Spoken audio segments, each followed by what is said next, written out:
Hello friends, good morning. এসে গেছে একটা ছোট্ট মিনি ব্লগ নিয়ে। তো তোমরা সবাই জানো যে বৈশাখ মাস চলে এসেছে।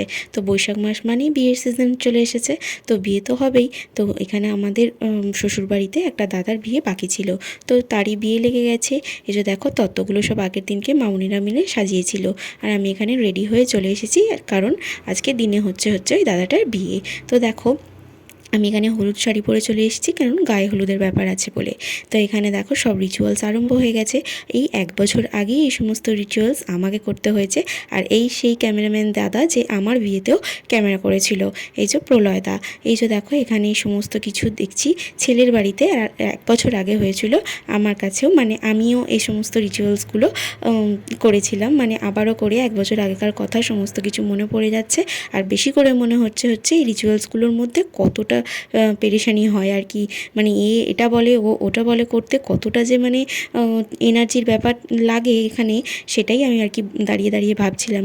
এখানে শাশুড়ি বসে আছে আমার, আর এখানে দেখো দুটো ক্যামেরাম্যান, এখানে আমি ওখানে দাঁড়িয়ে আছি। আর এখানে আমার একটা ননদিনী, সেও দাঁড়িয়ে আছে। আর এখানেই রিচুয়ালস চলছে। তারপর বৈশাখ মাসে যেহেতু বিয়ে হয়েছে, গরমটা তো বুঝতেই পারছো। আমার তবু ফাল্গুন মাসের শেষটার দিকে হয়েছিল, একটু ঠান্ডা ঠান্ডা ছিল হালকা হলেও। কিন্তু এনার তো বিয়ে হয়েছে একদম গরমকালে। ভীষণ কষ্টকর ব্যাপার এই রিচুয়ালসগুলো করা, এই সমস্ত ক্যামেরার সামনে, মানে ভীষণ কষ্টকর ব্যাপার। এই যে দেখো, আমরা দাঁড়িয়ে দাঁড়িয়ে হাসছি। ও বলছে যে বেশি করে হলুদ মাখাও, হলুদ মাখালে ভালো লাগে। আর এখানে দেখো, শ্রীটা বানিয়েছে একটা কাকিমা, খুব ভালো বানিয়েছে, ভীষণ ভালো লাগছে। তারপর এখানে কৌড়াতে চলে এসেছিলো স্নান। এই যে দেখো, স্নান সেরে উঠবে এবারে।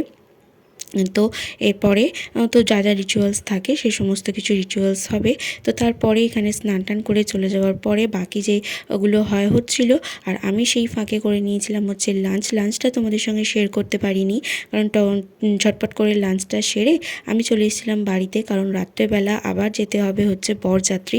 আর বিয়ে হচ্ছে অনেকটা দূরে, আমতার ফেলে। তোমরা যারা হাওড়ার দিকে থাকো তারা জানবে।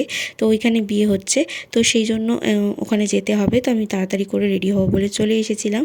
তারপরেও আমি খেয়ে দিয়ে দেখি তখনও আরও একবার হলুদ মাখানো বাকি। কি নিয়ম আছে, 5 বার না কতবার হলুদ গায়ে ছোঁয়াতে হয়, সেই রিচুয়ালসগুলো তখনও হচ্ছিল।